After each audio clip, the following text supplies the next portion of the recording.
Welcome back, Inspector, just to let you know that you are live on YouTube. Right, thank you. So everyone can hear me, and is everyone present? Can't see Mr. White at the moment.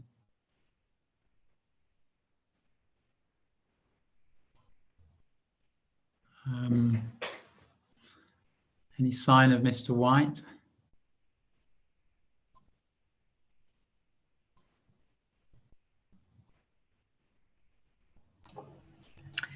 Inspector, he still is in the session. He just hasn't rejoined us live yet, I believe. Ah, right. I'll wait a little bit before I resume then.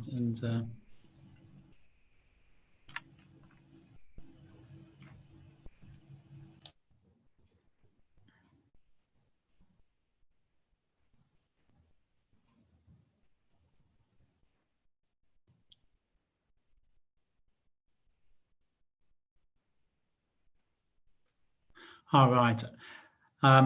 Okay then, so I can resume now. So the inquiry is resumed, and any matters that have arisen over the break that I need to know.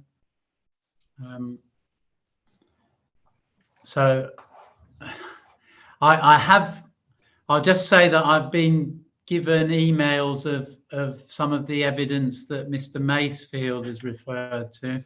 So I'm sure that that will be looked at by the appellant in due course, just to see whether those are the surveys, etc., that were needed. But anyway, I've also got something to do with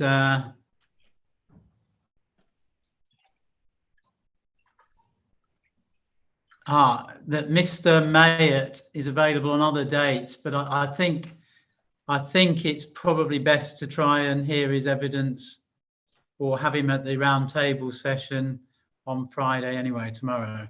But anyway, so Mr. Howell Williams. So only just to say, it was just something to keep in mind at the moment.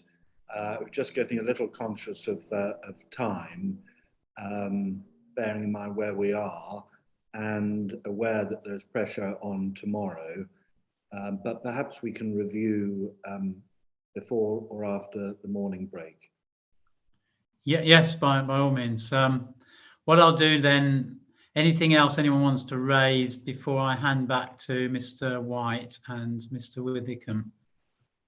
Right, in that case, I'll hand back to you, Mr. White. Thank you very much.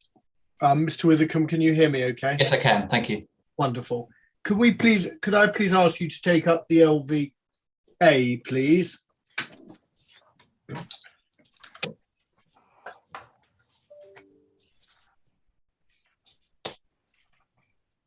And also, it's worth bearing in mind, saying, as I understand it, in the landscape statement of common ground 25 to 27, that you accept that what SLR have done conforms with the requirements of GLIVIA. And agree, absolutely. The receptors are appropriate and the represented viewpoints are appropriate, but of course one's got to take into account the additional viewpoints both you and Mr. Smith have identified. Absolutely agreed, yeah. Now, and I know this is teaching certainly you and probably the inspector how to suck eggs, but I just want to just to give a sense of what it does. And could you please go to page 45 of the LVA, which is appendix A. Yeah. And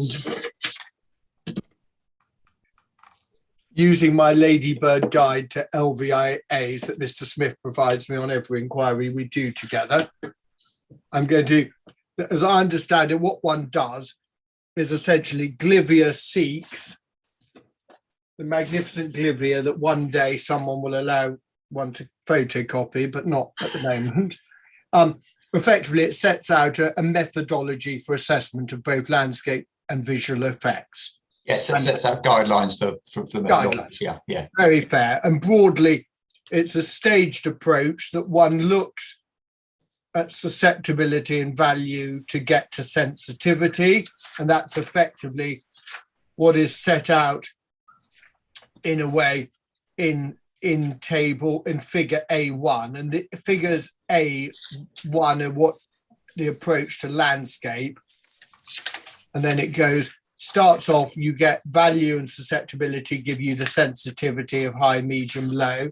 That then informs, as I understand it, you then look at magnitude, and that gives you effectively the effect, which is identified in figure A3. And the effect is obviously a range, and the highest can be major. If you get generally a magnitude of change of substantial and a sensitivity of receptor being high, you end up with major. I mean, it's a combination of the magnitude and the sensitivity. Yes, absolutely. That's the process we have in our methodology, and it's the process that we all follow. Yeah, exactly. And as I understand it, in terms of effects, you can have the 4 kind of major categories, which the lowest is a negligible effect. Then you got minor, moderate to major. And I think what's common currency in your profession is sometimes you place effects in the middle between 2 categories. So you can have major, moderate, minor, and minor negligible. Yeah, it is. We try and avoid it because I think, essentially you're making a judgment. If you set yourself criteria to be met or not to be met to inform your judgment, I think when you start but I agree, it's quite common practice to have a major moderate or a moderate minor. I mean, I suppose it's before we look at the results of you could have, the SLR approach is effectively potentially you can be 7 places on the assessment of effects, with the best being negligible, next best being negligible, minor, etc., etc. You go up, and the worst scenario is major. Yes. And then the same at A6, we look exactly the same happens with assessment of visual effects. Yes. Again, now, to see what the consequences are of Mr. Smith's work, we look at effectively the summary. I mean, he goes through table D1, D2, D3 is effectively where the inspector can find sensitivity, magnitude, etc. And where table D4, I mean, in essence, when the inspector's trying to understand what Mr. Smith thinks, D4 is the assessment of landscape effects, and E3 is the assessment of visual effects. Correct. Now, broadly, when we look at table D4, we can see that effectively there are 3 components of the receptors. The first is the individual elements and features, of which 4 are identified, 4 different considerations are identified: the aesthetic and perceptual aspects, secondly, and thirdly, overall character. Yes, I think that's a very fair way of setting out and describing the landscape effects. And again, the inspector will note that under assessment landscape effects, sensitivity and magnitude, and if the graph in A3 is working effectively, you get the landscape effect. Yes, it's your combination of those 2 considerations primarily to inform the landscape effects. Yeah. Now, whilst let's just, because I'm going to make, overall, I think you characterize this of the effect, because of course, and I think you readily acknowledge that you haven't done a comparative assessment. What you've done is commented on the SLR work. Yes, and I think in the main, I am agreeing with the conclusions that are found within it. Absolutely. Well, if you would help me, because I wasn't very smart during having read your proof and your rebuttal and your examination chief. Let's focus on the landscape effects, because that obviously summarizes Mr. Smith's assessment of what the effects of the proposal will be. Yep. And I note, going down, as I said, and we mustn't forget the the orphan on the other side, on the final page, Tenterden Conservation Area, but we can put that aside in a sense because that's negative. Yeah. And I don't think you disagree. So we've got, in essence, if we count 1, 2, 3, 4, 5, 6, 7, 8, 9, 10, 11, 12. Effectively, there are 12 rows of receptors, so they're not broken down into their 3 different categories. Yeah. And if we look, I mean, simply put, and I think it would be a real assistance to me, certainly, and I hope the inspector, can you just tell me to what extent you disagree? Because as you identify in your proof, you say it's a matter of judgment to a degree. But in terms of the effects, where would you change what Mr. Smith has got in the box? The box Okay. under effect. Yeah, that's a reasonable question. I think probably I was looking at this again last night. I think that the assessment of Appledore Road, I think I place quite a lot of weight on the character. My feeling is that the avenue retains that strong avenue character. So I might up my sensitivity assessment there, which would then have a consequent effect on the assessment of landscape effects. But that's a minor change. It's not that's. But generally across the others on the appeal site, I wouldn't. Yeah, as I say, broadly I agree with the conclusions. I think there's one that I raised yesterday, and I know I see it identified as moderate stroke minor. The open wood church undulating farmlands east of the footpath, that, sir, is the 1, 2, 3, 4, 5, 6, 7, 8. Yeah. I think my interpretation of the moderate minor, it's my interpretation, would be that the minor relates to the northwestern part of the site where one has the quite defined ridge, whereas that effect increases to moderate as you travel down to the southeastern part where the land is flatter. But beyond that, I'm broadly in agreement with the conclusions of the assessment. You see, and then if I look down in landscape effects, again, remember for Mr. Smith's purposes, my 7 categories, with negligible being 7th and major being 1. If 1 be the worst and negligible be 7th, if you're with me. Do you follow that scale? Mm-hmm. Kind of. Kind of. Major, not going to get 7, but I've got 4 basically: major, moderate, minor, negligible. I know you do, but clearly Mr. Smith has 7. Using the intermediaries. Yes, Okay. because moderate minor. I mean, he's got moderate minor. So there, I'm going to just go with me for a second. I think that is to say that to my mind, when one puts moderate minor, because a landscape receptor is not about an individual point.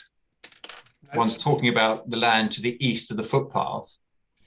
Then obviously the effects, as I've just highlighted, can vary on that landscape receptor within that broad category.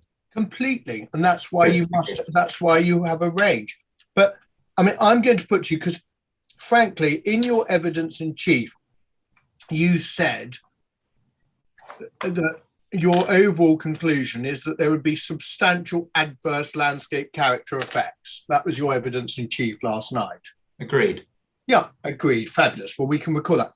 Well, when I look down this table, I mean, I might be the thickest man in the world, frankly, Mr. Withercombe, but I see one major, there's not one single category which is as bad as it can be, i.e. major. You've got only 2 major moderate, which is the second scale down. And then you've got numerous moderate minor, moderate, minor, minor. And as you say, broadly, I agree with the conclusions. Now, unless I'm missing something, I just simply don't understand how you can say in chief, I think there's substantial adverse landscape effects of this proposal. And then one actually looks at what informs that. And broadly, this morning, you've just said, broadly, I agree with the conclusions. with Mr. Smith's conclusions simply come nowhere close to justifying a overall summary, which you do, taking those 12 categories into account, for a substantial adverse landscape effects. It just doesn't add up. I'm afraid I disagree. I think the distinction has been drawn very clearly between the eastern and western land parcels on this site. The major moderate adverse effects or negative effects relate to the land to the west of the footpath, where the proposed development is. Yeah. And in terms of overall character, i.e. the Woodchurch undulating farmlands, which is the published landscape character assessment, the overall assessment conclusion as to the harm to that landscape character area west of the footpath is major to moderate adverse. So therefore, that implies that there is going to be substantial, I hesitate to use the word significant because we haven't had definitions as to what judgment might be determined as significant, but substantial adverse effects. And if you read the definition in the LBA of the magnitude of change, which informs that landscape effect of major moderate, I consider that conclusion to be that there will be substantial harm. Well, Mr. Withycombe, this is fundamentally comes to a judgment. 2 of the 12 receptors have major moderate. When you're putting 145 houses on undulating farmlands and enclosed pasture fields, this is Mr. Smith's point, and frankly, I'm going to put to you, it's a really good one. If you look at an individual element of a field and you make an assessment of its effect after putting housing on it, you are always going to have a major moderate effect. Frankly, you're going to have it is inevitable if you use greenfield development. But overall, in the context of this site, 2 categories at the second level, the rest, as we've identified, the overall butcher's bill for this development is remarkably light in terms of landscape effects. As I say, of those landscape receptors, a number relate to the land east of the footpath, where it's proposed that there will be a country park. So therefore, one would not anticipate significant adverse harm as a consequence of that, obviously. But the effects of the proposed development on the land west of the footpath, as I said, are concluded as being major, moderate, or moderate, which, in my opinion, is substantial. Right. In your opinion, it's substantial in relation to 2 of the 12. Are there any of the others? Any of the others? Yes, you have the enclosed. Okay, you have enclosed medium-scale proximity to settlement edge, where you have a moderate landscape effect. Yeah. I think it's important for the inspector to read the definitions as set out in the LBA as to what that means. Okay, let's absolutely do that exercise then. And when we look at that, it affects, it's in his table. You have that table? I think it's table A. I just wanted to, one which hopefully Mr. You can clarify. Table A5 is, I would take you to as a magnitude of landscape change. Now that table refers to large level of landscape change. Now, my assumption is that is what is described as substantial.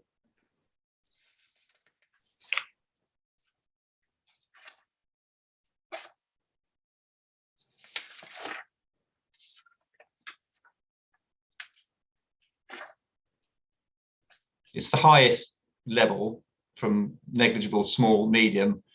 It's something we've come up in ours that we found we've used instead of substantial, we've used large, or and it's not perhaps translated across, but that's the one sort of assumption we've made, that the large level of landscape change relates to substantial magnitude.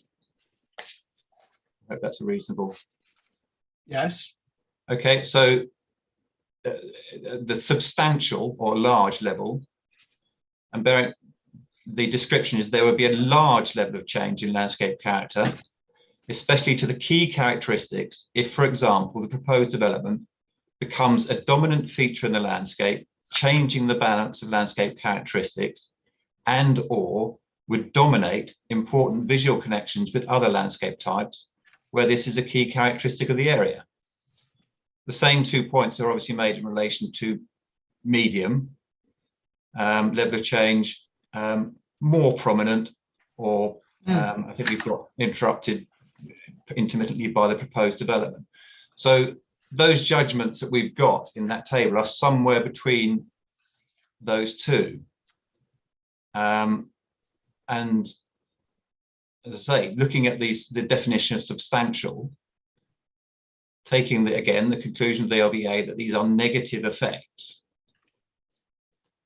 I agree with that conclusion. I said that's essentially, fundamentally, I'm agreeing with that conclusion. I know that, and I absolutely understand that. You've said that on numerous occasions, and I'm putting to you that when you consider the 12 rows cumulatively, which are all relevant for assessing landscape effects, you keep on focusing on 2 rows in particular, but I'm putting to you, when you look at all the elements of the receptors that you agree are material, you've only got 2 at the higher end, but overall, looking at the whole picture, do you agree with the proposition, Mr. Withycombe, that when the inspector is considering the overall assessment of landscape effects, it is valid in the light of your agreement that all receptors are material and relevant to look at the overall, the 12 rows and reaching an overall judgment? It absolutely does. But as I say, I've just come back to that distinction within that table of the land to the west of the footpath and the land to the east of the footpath. And I think it's important the inspector bears that in mind when considering that judgment.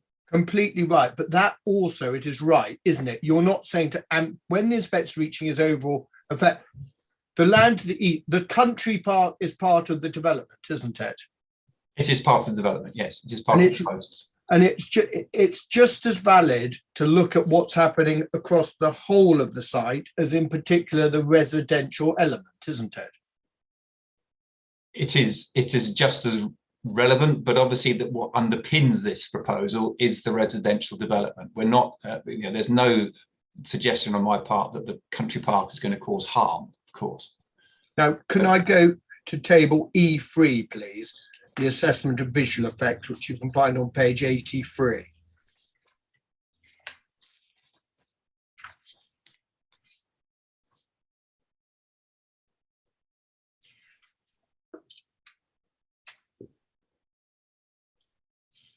Tell me when you've got it. I've got that. Sorry, beg your pardon. Yeah, no, thank you. Now, again, can the inspector note, I'm going to ask you to do the same exercise just so he's got exactly clarity on your position. Can we take what you said broadly? I agree with the conclusions on the visual absolutely effect? I don't think there are, I don't think on the viewpoints I have raised any concerns. Well, again, I'm going to put to you that when one looks at the summary, which is the 4th column down, when one looks across at these various viewpoints, I'm going to put to you, you've got viewpoint 5 major moderate on the actual footpath at the ridge.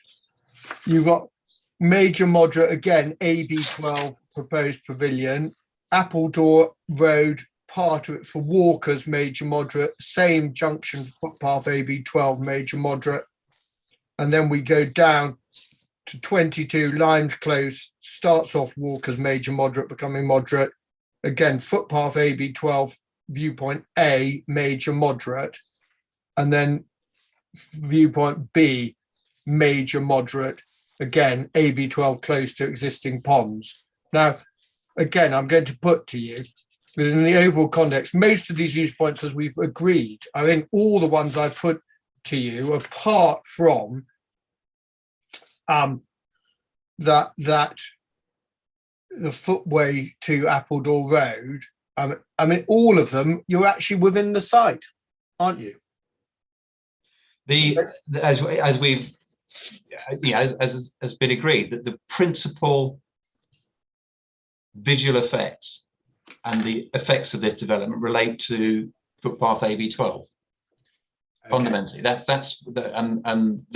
of those viewpoints that you've just listed, where we have a major, moderate, adverse effect, are for the experience of users of footpath AB12. The other one is, of course, the site entrance from Appledore Road. But that's agreed. I'm not suggesting that there are major adverse visual effects from other locations. Okay, and then the point but we could add a rider, and that is principally within the site, isn't it? The principal visual effects to users of AB12 within the appeal site. Are within the appeal site, that's correct, yeah. Well, again, Mr. Withycombe, I put the point to you. You and I do a lot of housing development in various different guises. The butcher's bill that Mr. Smith has, that you broadly agree with, again, for a proposal of 145 houses, the visual effects at this level across the rows are pretty minor when one considers overall the conclusions reached, frankly. It does not diminish broadly. That conclusion is that there is not an extensive list of viewpoints to this site, but in my opinion, that does not diminish the harm and effects of the relevance of the harm to the views from footpath AB12, which I think are substantial and a key consideration for the inspector. Now, the next issue then, can I just ask you please to go, have you got the LVA there? I've got it here, yeah. Great, wonderful. Could you take up please T4, which is the master plan?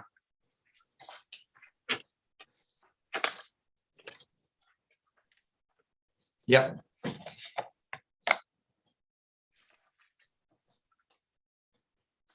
I have that. Thank you. Now, you've seen the evidence of Mr. Smith and what he says, and I'm paraphrasing it. And if it basically is, there was the 250 scheme, your client's various concerns. My clients went away and thought about it and obviously reduced from 250 to 140. But in doing that reduction, Mr. Smith says he was involved intimately with that evolution of the current appeal scheme. Is that yes, I read that, yes. Yeah. So and the point, I mean, let's just have a look at what's actually proposed. And obviously this is an illustrative landscape master plan. But I'm going to put to you, when you look at the context, I mean, there are various components of this, but compared to a lot of modern housing developments, I mean, the level of space, first of all, the level of space between what is existing and what is proposed is very comfortable. And that's manifested in two ways. I mean, just physically looking at the buffers that effectively exist between the proposed housing and the existing, but also there's never been, and there is no allegation of any harm to the residential amenity of the existing occupiers, is there? No, I've not visited, but I've not had the benefit of visiting any of the neighbouring properties. So, okay, but just looking at the plan, I mean, again, you have been involved, I imagine, in landscape proposals for residential house builders. Yes. Yeah, and you can see, I mean, what we have effectively, and this is shown in the DAS, but the master plan, we've got the 145 units. I think this plan shows actually 141. But yeah, they're spread over 6 cells, are they not? Ones, yeah, broadly, yes, enclosed as defined by the hedgerows on the site. Yeah. Well, I mean, let's just look at some of the characteristics of this master plan. First of all, there has been, hasn't there, a conscious attempt to retain what's currently there. The existing hedgerows are retained. There has, as there was in the 250 unit scheme, and obviously that is best practice. That is what we always endeavour to do where there are important landscape features. But there are also, the consequence of that is that we've got effectively the intention is to have these 6 cells, and by definition, none of those cells in mass has more than, say, 30 units? I'm dividing 141 by 6 broadly. Well, I think it is, again, my understanding from the DAS is that varies as you travel west to east. So we have a much higher density of 40 to 45 in the westernmost plots. That's as written in the DAS, and that decreases as you go progressively east, which is as one would expect. I was about to say that's an approach that you would endorse. You have Yes. higher densities the closer you are to the existing housing and settlement. Yeah, but that doesn't necessarily mean that is in character with what is the neighbouring residential development, and that's the point I make in relation to this.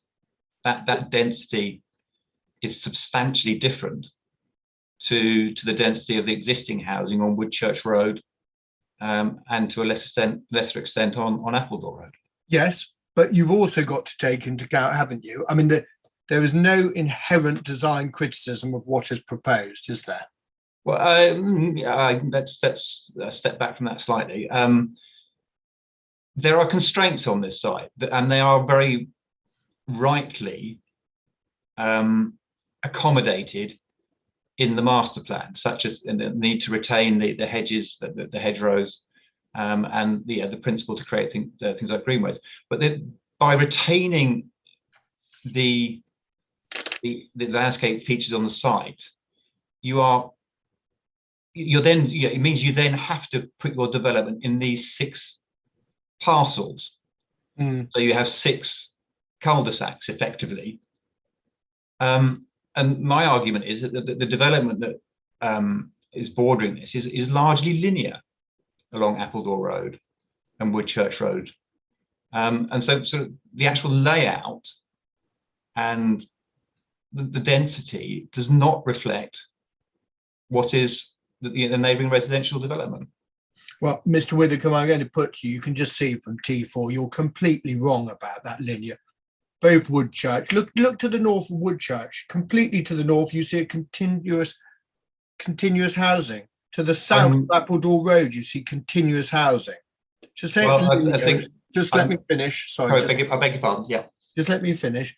Both on this aerial photograph, to say it's linear is just simply wrong what's on the ground, as we can see from this photograph. Well, my judgment is based on what borders the appeal site. So the development to the north of Appledore Road and to the southeast of Woodchurch Road, that pattern of development you have on the appeal site is not reflected locally.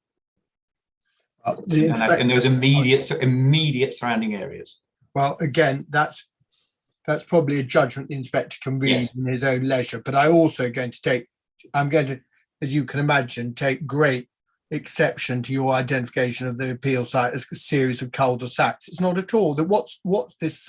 Look at the access road. It is circular. You can come in, turn left, and then drive all the way around the estate, can't you? But the residential areas within the parcels are all on cul-de-sacs. Is that the same approach at Tilden Gill and Tent 1? Have you looked at that layout? I can't say that I can compare those. I've looked at Tilden Gill, sort of. I can't comment on that. All right. Now, the next point I want to ask you about is also, I mean, I'm going to put you overall, I mean, the inspector will reach a judgment, but I'm going to put to you that what is proposed, the master plan shows very significant green space throughout. We know, even on your calculation that you said earlier today, to get to your density of 40, you used about 5.25, I believe is the stated area of developable land. 5.25 developer, and you've also agreed in the landscape statement of common ground that the site area is about 24.5 hectares. Yes. So using my very rudimentary maths, at least 19 hectares then of the appeal site is not what you term developable areas. Yeah, I think the judgment that I would make is the other point that I would perhaps raise is that is largely the same as the 250 dwelling scheme. We've got about 145, 250, so about a 40% reduction in the numbers of dwellings on this site against the 250 dwelling scheme. But I think the benefits in terms of the improved access to open space, shall we say, are marginal. We still have largely the same extent of development. Mr. Withycombe, I'm not you're getting this habit of answering questions I haven't asked. I just asked you a factual point. Earlier, we can agree that if only 5.25 hectares of developed areas, as you described them, that suited the argument you were making on densities, but I'm turning it around. It means, and Mr. Smith's provided it, 22%, 5 of 24.5, 5.25 of 24.5 is 22%. So 78% of the appeal site will be, in your terms, undeveloped. Yes, I think that is funny enough, that is almost exactly the figure that's given in the DAS, the 250 dwelling scheme. Yeah, so that I would agree with that. Yeah, but I mean, that's a remark. To have an appeal site where 78% is undeveloped is a remarkable balance between developed areas and undeveloped areas, isn't it? Well, I think yes, there are, but the development is, because of the east-west split, is concentrated in the western land parcel, and that is that I believe is the sort of that's the area that borders the neighbouring development. So I think you have to take that matter into consideration, that almost from the start it's been assumed that the whole of the eastern land parcel will be open land. There's obviously a reason why, but you tell me of a development you've been involved in for either the developer or the LPA, Mr. Withycombe, with a 78% green space effectively element. I mean, it's a remarkably high balance between developed areas and undeveloped, isn't it? It's certainly, yes, I wouldn't dispute that figure. But as I say, the knock-on effect of that is that you have very concentrated development parcels, which I consider to be out of character with and don't sit sympathetically within the landscape.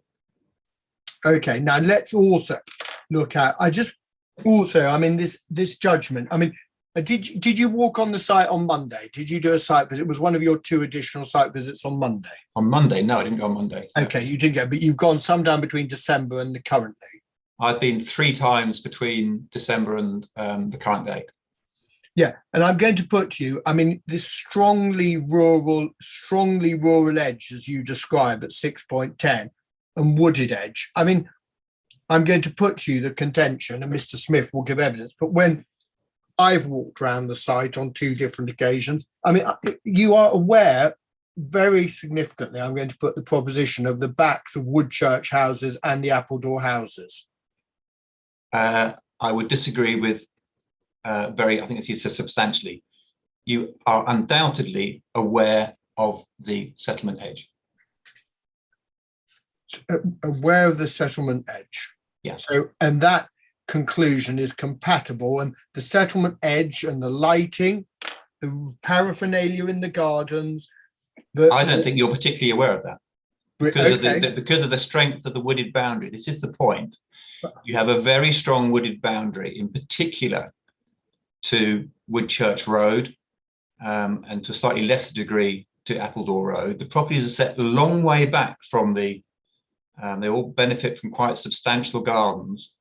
So you, of course, I'm not saying you're not aware of the properties on the settlement edge, but the point I make in my proof very clearly is that my conclusion is the whole site has a predominantly rural character, and the western land parcel provides a very important role in that transition from what I describe as a wooded or rural settlement edge to the wider open countryside in the eastern land parcel. Now, let me also ask you about yesterday in Evidence in Chief, you suggested that if AB 70 can be accommodated physically, it should be in a broad landscape corridor. Do you remember that? Absolutely, yes. Yeah. Well, just tell me, because what you didn't tell the inquiry, I've searched overnight. I don't see any policy imperative that says that.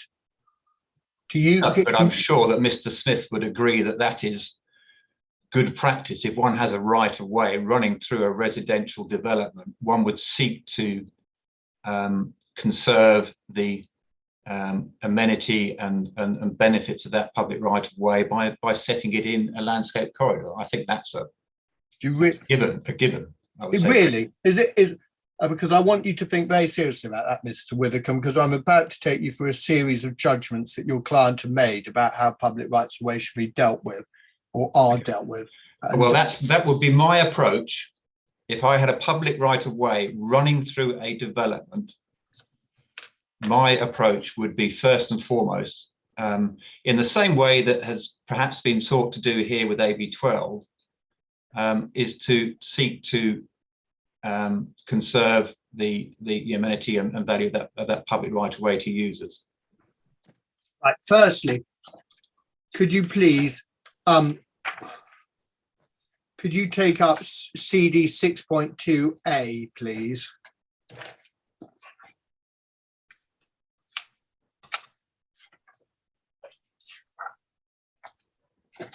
Which is the planning permission for, or the planning officer's report to effectively Tent 1. CD 6.2 A. Oh, part A, got you.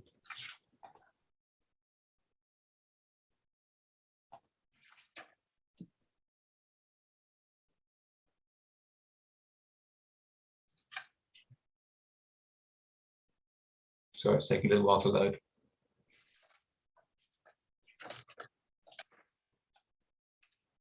Yes, I have that.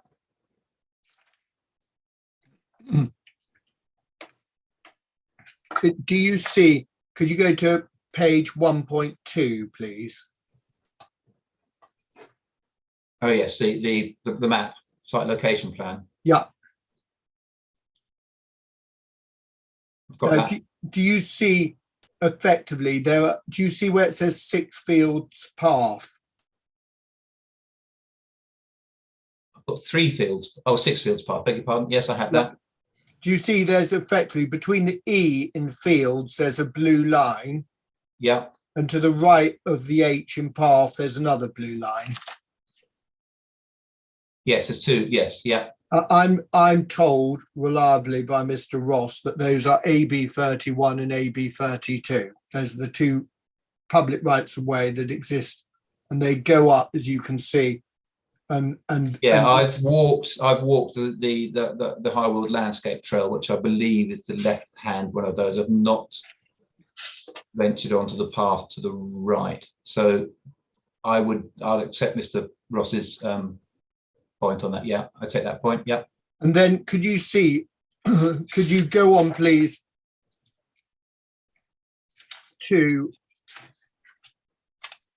page 117.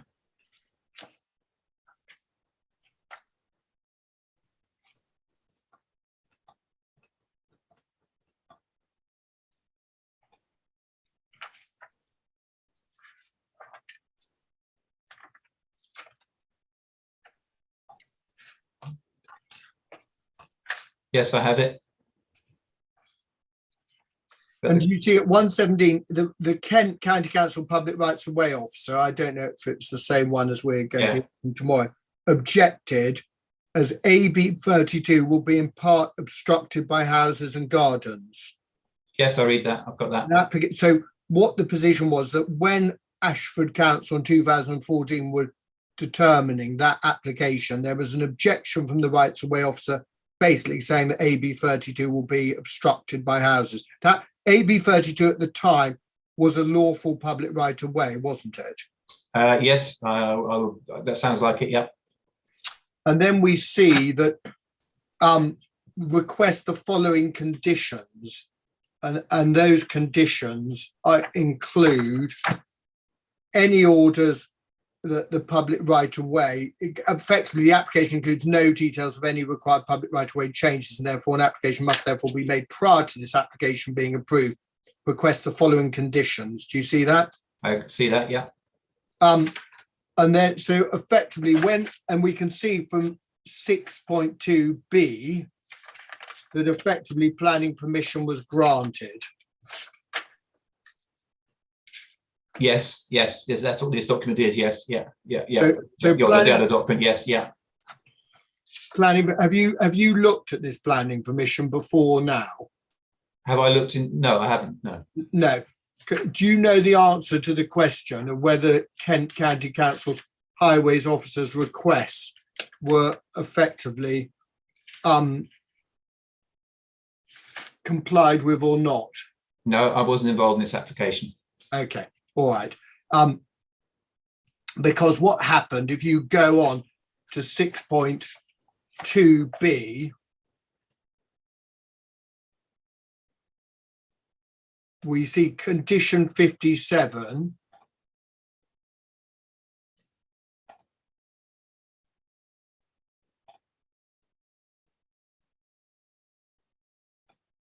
Do you have that? I'm just Unfortunately, it's not paginated. Yeah, prior to the erection of plots TW 43 to 61, is that correct? Yeah. Yeah. The existing public right-of-way AB 32 shall have been diverted and be available for public use in accordance with any approved diversion order. Yes, I've read that. Yeah. So can we just get agreement on the position? The proposal effectively objected.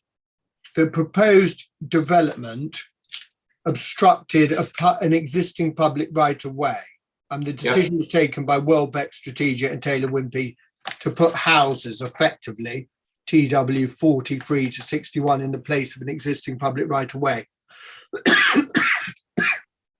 Correct? Yes, yes, I can see that. Yeah.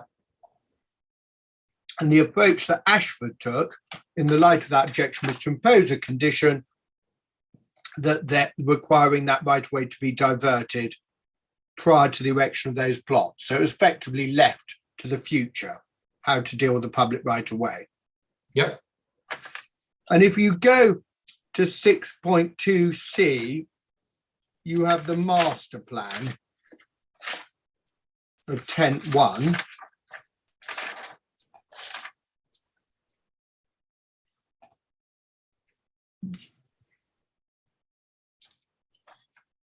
And do you see where AB, can you just pick up where AB 31 actually is? Sorry, AB 32, sorry, the one in the middle that just pops up. Do you see where it hits the development next to the stream? Yes, that's the route of the Highwood Landscape Trail running up through the town. Yeah. Yeah, and do you see as you enter the first house, the footpath passes? I mean, the distance between that public right-of-way and the house is what, 2 meters, 1 meter? Yes, I've walked that. Yeah, you walk down across the with the property on your right. On your left. And then well, no, it depends. Which depends where you're walking. Of course it does. But I mean, can we agree that it's certainly Tent 1 as approved by the council? There is no attempt to have that public right-of-way go in what you've termed a broad landscape corridor. As you walk along the public right-of-way, you can lean across and touch the side elevation of a house, can't you? I think that's in the context. I think I will be inviting the inspector to walk the Highwood Landscape Trail from the town centre. And I think what you can see in Tent 1 is that there are the Highwood Landscape Trail effectively runs down a road anyway from the town centre. You're literally a stone's throw from the town centre. Then you've got that. This is where the Highwood Landscape Trail runs through the town of Tenterden. And as you walk down that path, you can see you have existing residential development on the road, which the Highwood Landscape Trail borders. So, you know, that is part of that character, if you like, which I want to invite the inspector to see, of that transition from town centre to open countryside. So I would argue that in that location, that is not necessarily out of character. But I take the point. I would have looked for, had I been involved in this, I would have looked for perhaps a slightly broader landscape corridor for the public right of way. Slightly broader, yeah. So Yeah. you can't. You try and mitigate, yeah. Yeah, But I you do can't quite- put your hand out on your left-hand side and touch the side elevation for 10 metres of a house. Which you can about 100 metres further north on the existing route through the town centre. Okay, well, absolutely. Next point, just could you take up the local plan, please? Yeah, I have that still open. 2.1, and could you please look at policy SP24, Page reference, please. page 130.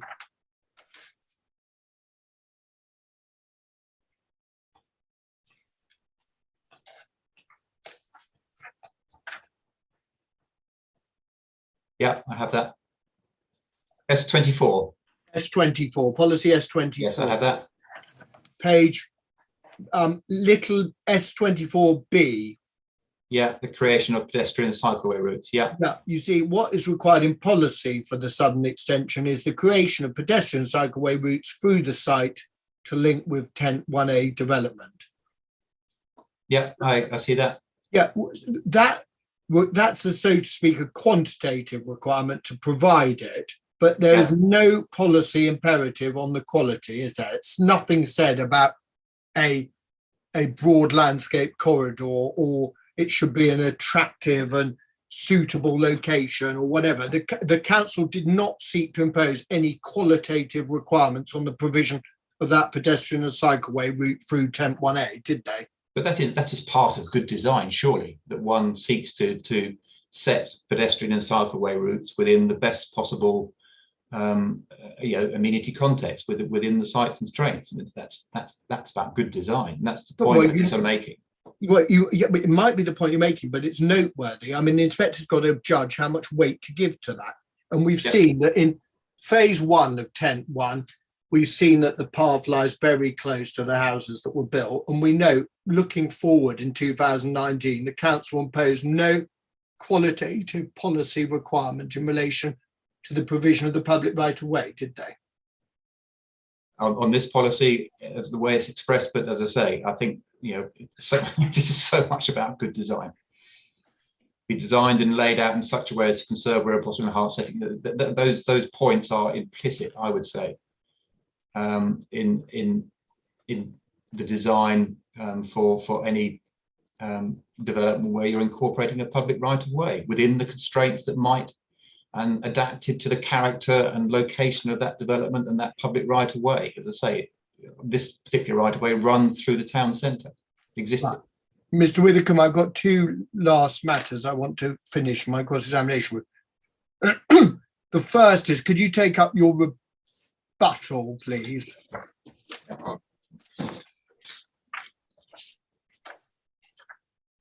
And could you go to para 28? Yeah.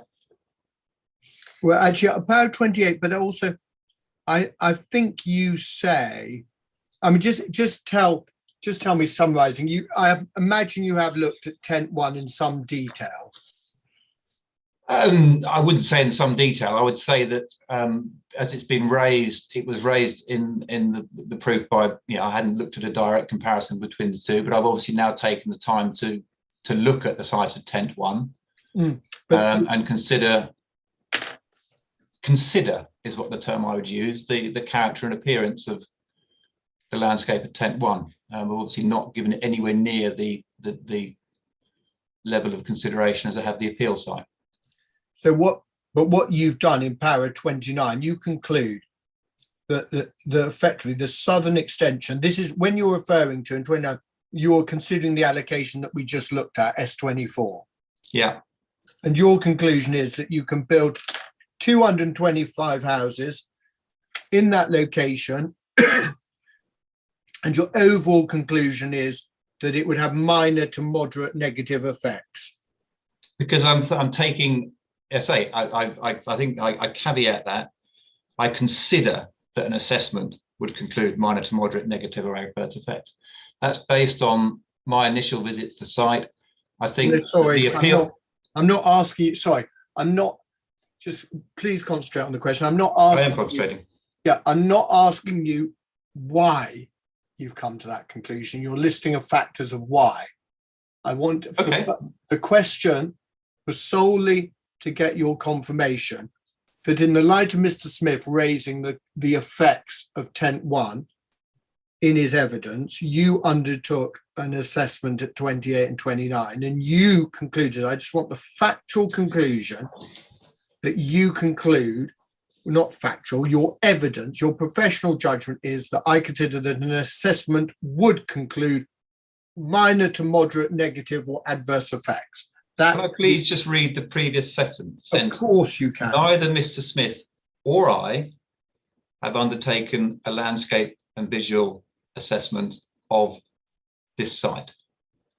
And as I quite correctly caveat in paragraph 29, although any conclusions must be caveated with the fact that a full assessment has not been carried out, I consider an assessment would conclude minor to moderate negative or adverse effects. So I am caveating that very strongly, that we have not undertaken a full assessment. But hang on, Mr. What's good for the goose is good for the gander. You haven't done a full assessment here. There's no difference. Your evidence to this inquiry is identical in terms of the work you've done to what you've done on Tent 1. That's unfair. What I have done is that I have reviewed the approach taken by SLR and agreed that it is a perfectly fair and sensible and reasonable approach to the assessment of this site.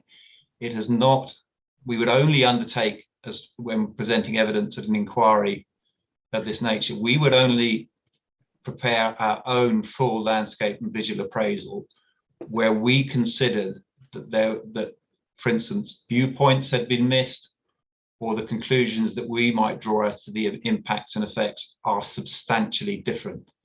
In this case, we think the assessment is fair and right, and where we differ perhaps is how we apply and the weight we put on those conclusions. Okay, right. Can we just please take up the local plan again?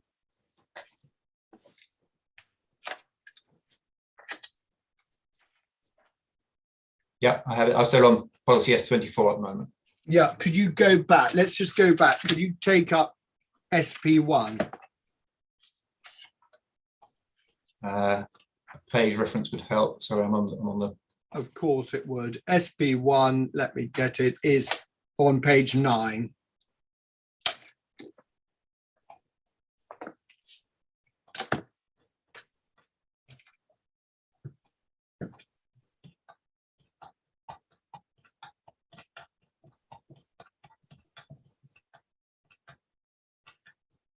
I had it. Strategic objectives. Yeah. Yeah, and now I've looked at the reason. I mean, I simply don't understand, in the light of your evidence this morning, how it can be contended that SP1 is breached. Because I consider it breaches B, to conserve and enhance the borough's natural environment, including designated and undesignated landscapes. Yeah, but in the context of your evidence, Mr. Withercombe, you accepted earlier when we discussed the contention in the context of Tenterden that you couldn't have, you didn't know of any degraded landscapes in Tenterden. That all right, we can agree. That's not the point. It is the point. It's the point I'm putting to you, that effectively you cannot have any development on your case that would in Tenterden that would comply with little b. I really cannot answer that question, because as I caveated my response this morning, I have not done a full appraisal of all the locations around Tenterden, so I can't answer that question. Well, you accepted that there was, in your judgment, unlikely. I said unlikely it was highly unlikely. degraded landscapes. Therefore, you in Tenterden, we're in Mr. Smith's ballpark that any development is likely to cause some harm, and therefore it would not be compatible with enhancing the borough's natural environment by definition.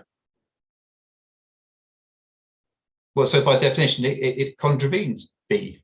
Well, if your interpretation is right, so any development, greenfield development in Tenterden, in your judgment, will breach SP1B. Around Tenterden, you've caveated that you said there. Yes. Yeah, it's well, again, I can't answer that, can I? Because unless you're going to provide me with a series of sites around Tenterden to compare, I can't really answer that. Second policy, let's go to SP6. The second policy.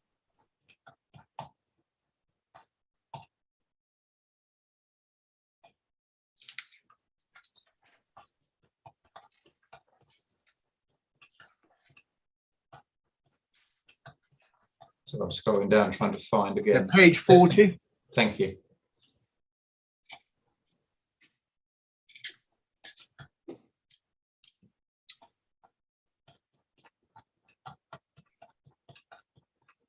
Yeah.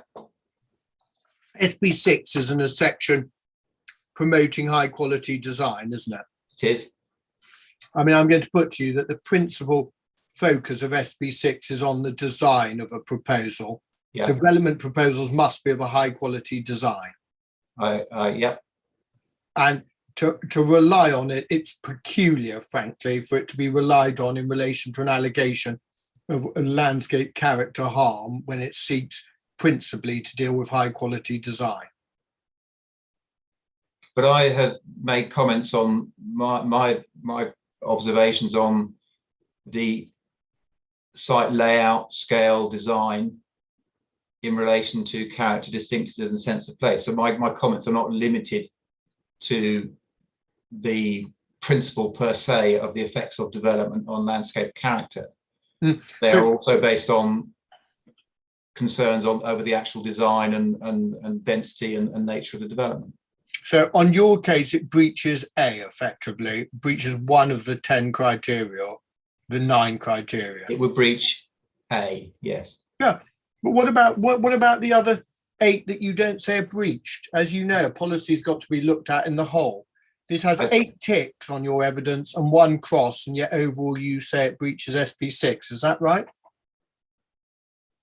My concern is that it's primarily it breaches A. Yeah, but can we go back to the question, please? In the light of your evidence, primarily breaches A. That's acceptance that the other 8 criteria are either not breached or supportive of the proposal. And in reaching a view on SP6, it must be right that you look at the whole of the policy, mustn't it? Yeah, and it also must be right that you first of all address the hurdle of development in principle. My objection, my evidence is about that I consider that this is not a site that should be developed per se. It is not a suitable site for development for the reasons I've set out in my proof of evidence. To my mind, you jump to SP6 once you have overcome that hurdle. Then could you go to page 209, please, and let's look at policy HOU 5.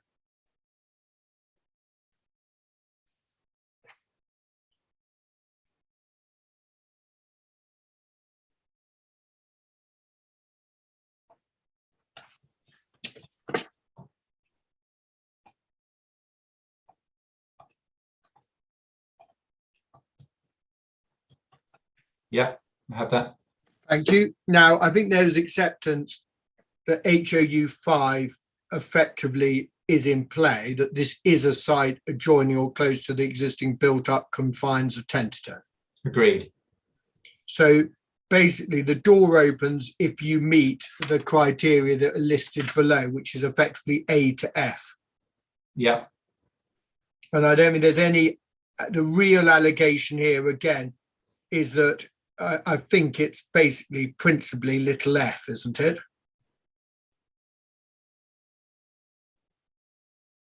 On design. Yeah. Yeah. We also, E comes into play in terms of conserve and enhance natural environment. Consistent with local character and built form comes into play. Does not adversely affect on neighbouring uses. And obviously biodiversity, which is not my my area. So there are a number of Okay. strands Well, to this policy which would be open to which we're contesting. well, I'll ask Miss Goodyear overall because there are elements there which clearly don't relate to your evidence. And then the last policy relied on reason refusal to is ENV 3A. Could you just please look that up? And I find that on page 275.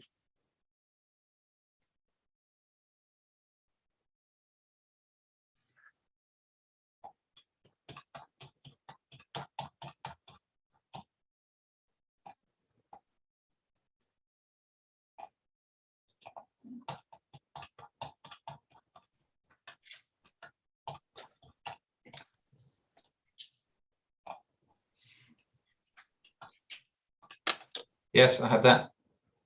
You see, it's necessary to focus on the wording used. All proposals for development in the borough shall demonstrate particular regard to the following landscape characteristics. Now, particular regard means a certain thing, doesn't it? That the decision maker's got to be satisfied that effectively particular regard has been had to those factors. Do you agree? I agree. And whatever you say, I mean, the fact is, on Mr. Smith's evidence, I'm going to put to you that it's quite clear when those look at those factors A to J, they have been had regard to in the evolution of the development. You might not like the outcome, but the clear evidence is that there has been regard by the developer to A to J, isn't there? I agree.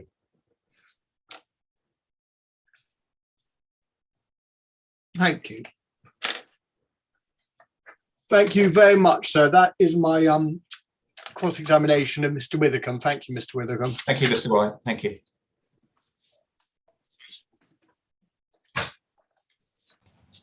Thank you, Mr. White. Now, Mr. Howell Williams, sorry. Have you got many follow-up questions on re-examination? No, sir, I don't. I think, without back checking and counting, I have about 6 matters to ask. Right. In that case, we'll continue then with Mr. Withycombe, and if you can ask those questions, then thank you. And then we'll be looking at a lunch break then after that, I think. Yes. Thank you. Okay. Mr. Withycombe, whilst you have the local plan open, and you may indeed have policy ENV3A open. In front of me, yes. Yeah. Do you remember Mr. White said that it can't be disputed that the appellant has had regard to the matter set out in that policy? Yes, and I agree. And you agreed. I just wonder whether that, in your view, so that it's not misunderstood, do you regard the requirement in this policy to demonstrate particular regard to those matters proportionately according to the landscape significance of the site to involve an exercise which merely takes the factor into account and looks at it so that it can't be said it hasn't had regard to it? No, wouldn't. I mean, I think what Mr. White fairly caveated his question of you may not like the outcomes. But that was how the question was put to me. So the response of having regard to would be yes. But yeah. Thank you. And policy SP6, please. You remember that was the listing of design criteria. Yeah, I'll need to remember which. But I'm doing it electronically, so if you can give me a page number, that's very helpful. Sure, I can. Hold on.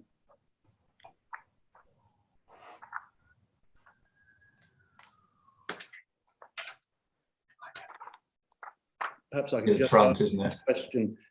Is the one looks at the preamble, and does the preamble indicate?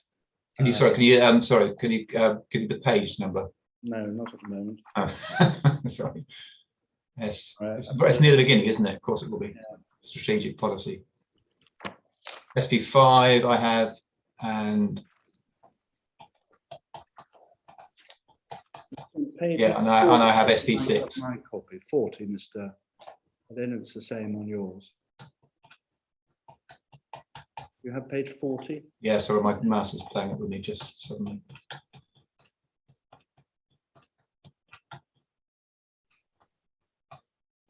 I do, yeah. And Mr. White was asking you about the criteria, and we see that the preamble, development proposals must be of high quality design and demonstrate a careful consideration of and a positive response to each of the following design criteria. Is that Yes. correct? So is this right? Does the policy in terms ask for a, as it were, a cumulative assessment to be made in determining whether or not the policy is complied with, or in terms of reaching policy compliance, is it required that each of those criteria are met? Well, it clearly says each are met. Thank you. Then to return to the start of your cross-examination, do you remember you were asked some questions about density right at the Very beginning, yes. Remember? You said it was reasonable. Mr. White asked you, is it reasonable to look at the whole site when making a judgment about intensity? That's as I recall it. Yeah. And you said, well, it is reasonable. However, you had also said only 2 seconds before that you would normally wouldn't take into account the associated open space and landscape when determining density. Absolutely. No, yes. Yeah, and I just want to assist the inspector as to the approach you're therefore recommending, so that there's no tension. I think, yes, I don't believe any of the calculations on density that he sees in the proofs of evidence on either side take account of anything other than the property and the curtilage. Wouldn't take account of neighbouring open spaces. Okay, so first question, I suppose, arising from that is, do you regard density calculations as being determinative in terms of character of a development? No, I don't. I think what's most important in this regard is how that development relates to the character and densities of the neighbouring residential or areas, and I think that's one of the reasons why I'd like to take the inspector to look at Tenterden Road and also the southern extension.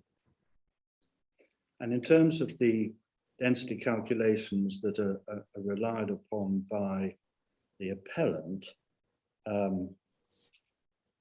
Tent 1, for example, how helpful are they to the inspector in judging making a judgment about the appeal proposal? It's a different site in a different location. So, yeah, we hadn't raised it as a comparative, until it was raised by the appellant. So it's not something that we considered to be helpful in that regard. Thank you. Some while after that, you were asked some questions about localized harm. Do you remember? And I think there's reference to the documents and perhaps including the statement of common ground. There was, yeah. Agreement as to localized harm. Do you remember? Yes, I did. I'd ask you a number of questions built upon that agreement. I just want to understand how helpful that is to the inspector. Where one has localized harm, does it necessarily follow that the harm caused to that localized area is of a low order? No, the assessment process considers geographical extent. So the conclusions take into account whether that harm is over a wide area or very localized. So it doesn't diminish the findings. And other than describing the geographical extent of the harm, does it in any way serve to describe or assist in the judgment of the level of harm on the specific area being considered? No. Okay. Sorry? Could you repeat the question? It seems to have caused some amusement. So I would just perhaps you need to repeat the question. No, don't worry, Mr. Withercombe. Okay, thank you. Answered and understood the question. Thank you very much.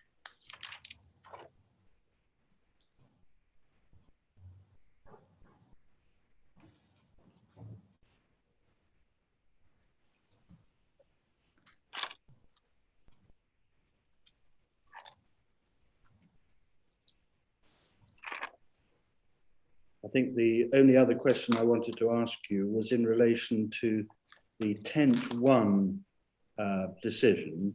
Do you remember you were taken to, I think it's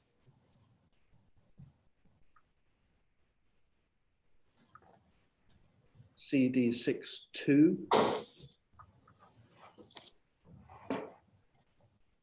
Yeah. And this was in the context of public right of way, do you recall? Yes. Yeah. And you were taken to Kent's representation, and you were taken to the permission and the condition. Do you recall that? Yes, I was. Yeah. I wonder whether I could ask you to turn to paragraph 114 of the report, please.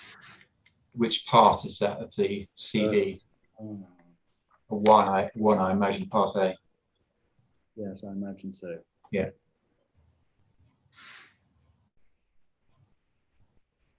Tell me when you had that. It's just loading.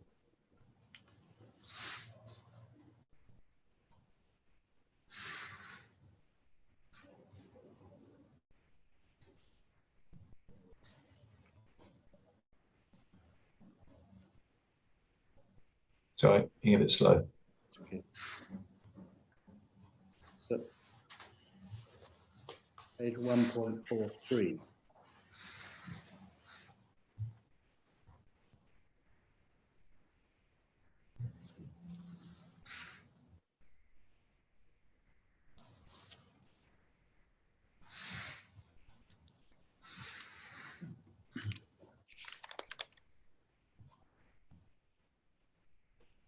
Page 1.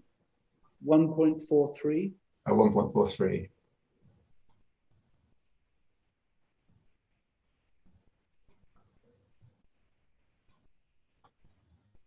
Yes, we've got that. Thank you. And you see 1.114, paragraph 114, Kent's objection is taken into account, isn't it? Yeah.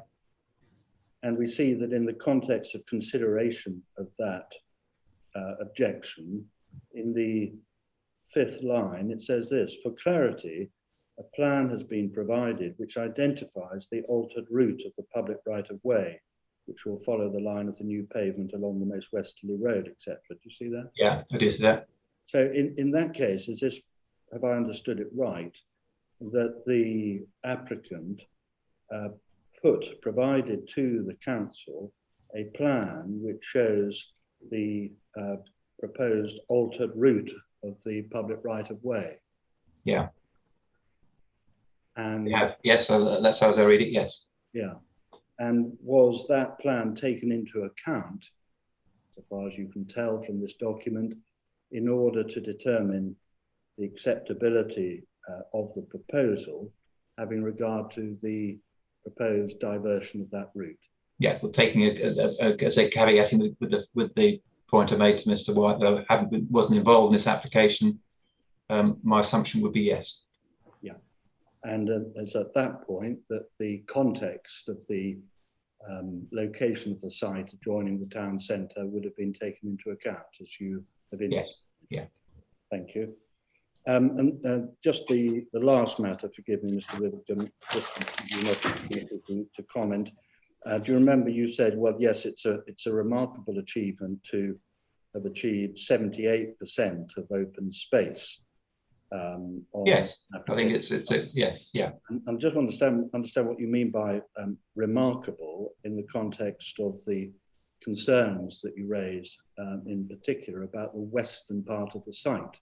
I think I did keep, I think throughout the cross-examination, I kept drawing that distinction between the western and the eastern parts of the site, and the harm to the western part of the site in particular, which would be a consequence of the development. And obviously that 78% includes the whole of the eastern half. Yes, so by enlarging the site, one achieves a greater percentage of open space as a matter of fact, yes, yeah. So does that mean it's remarkable to achieve? How's that remarkable? Remarkable. That wasn't the word I used, but it was. My response to the question was, undoubtedly, when you have such a high level of open space, that is a benefit. Exactly. Thank you very much, Mr. Withercombe. Thank you. Thank you, sir. Right.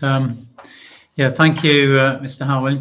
So really, I've not got any follow-up questions my own. Just that Mr. Withercombe has suggested places I should visit. So when I do go on to the site, I'm sure that there'll be people to accompany me and show me where to go. I think that might be the best way and point out where they want me to see. Yeah, I think the myself, but normal approach is obviously for myself, Mr. Smith, Mr. Jones, Mr. Cook, etc., to get together and identify the points, and then we'll try and work out a route, a logical route between us. Yeah. So obviously that's going to be determined later on in the inquiry, the route and whatever, depending on what other things come up or what other matters I need to look at. But anyway, that's as far as I'm concerned about at the moment in terms of the of your evidence. Sorry, Mr. Howell Williams, anything you wanted to raise? Well, it was only two things. One is, sir, it's right that we should seek to agree an itinerary and provide it to you well in advance. Yes. And of course, if any members of the public or other objectors wish us to see anything in particular, we'd like that to be included. We'll do our best to do that.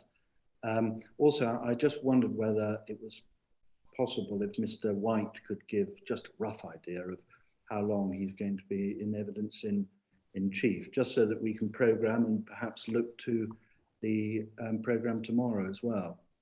Well, that's what I was going to move on to, but as Mr. Withercombe's here at the moment, I just thought I'd just say that that's the main thing I'd like to do, is really following on from the evidence that he's given, just to have a look at the points or places he's pointed out that he'd like me to visit. So, and he's mentioned, so that's all in that. And obviously there's some areas where I will need to go across, which are footpath AB12 is almost certainly a sensible route. But anyway, if that, like you say, if there's an itinerary that can be put together, that would be helpful.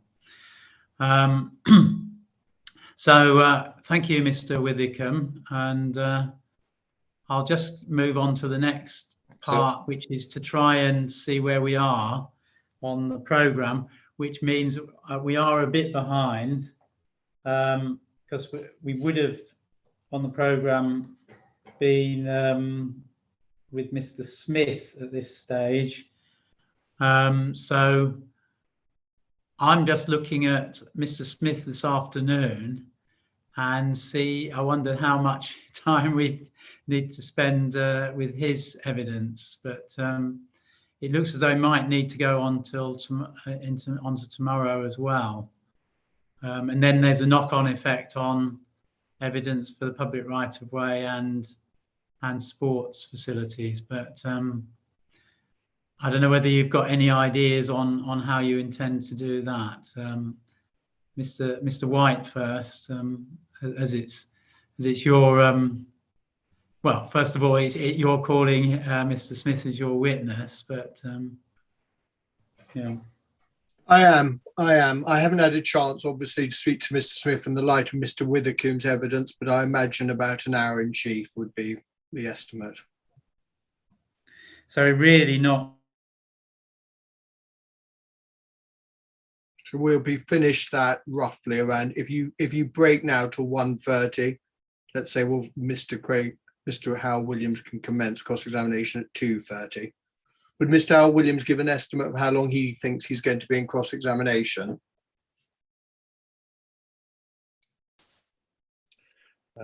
Yes, sir, and always difficult to know. Brief. I just I just lost you for a brief time. It's very. This is the second time I've had that, but anyway, no, I missed what you said just then because I somehow got disconnected very briefly, which isn't too bad. But Did you got my hour, didn't you, sir? Did you get? Yes, I got your hour. Yes. It's just then how we intend to. Well, that's what I think Mr. Howell Williams was about to tell us how long he thought he'd be in cross-examination. Yes, that's fine. Yes, I was, and I think I can't do much better than say between an hour and an hour and a half. Yeah. That would be quite a long session this afternoon, I think, but we just and then there'd be re-examination. Well, sir, I think it would, frankly, it'd be my preference to try it and do Mr. Smith. If Mr. Howell Williams starts at 2:30, and let's say, to be fair to him, he's 2 hours, that would still be with a break around 4:45. I think if we don't finish Mr. Smith, I've generally asked very little, if anything, in re-examination. And so I just think if we don't finish Mr. Smith, we're then, with the constraints that various participants have tomorrow, we could be in real difficulty. I think we could have frankly, if we could finish and get back to the timetable, it would be hugely helpful without constraining Mr. Howell Williams. No, I can see that, and certainly I'm happy to have 2 sessions then tomorrow, this afternoon, with a break between them. Then I'll do it that way, I think. I mean, I'm not saying that this is going to be a regular occurrence, but certainly I think, bearing in mind we've lost bits and pieces before on hours and things, so I'll adjourn for lunch until well, it's about 12:40, so I'll adjourn until 1:40, and then see how we go with trying to hear the whole of Mr. Smith with a break in between. So any concerns about that? No, in that case I'll adjourn until 1:40, so the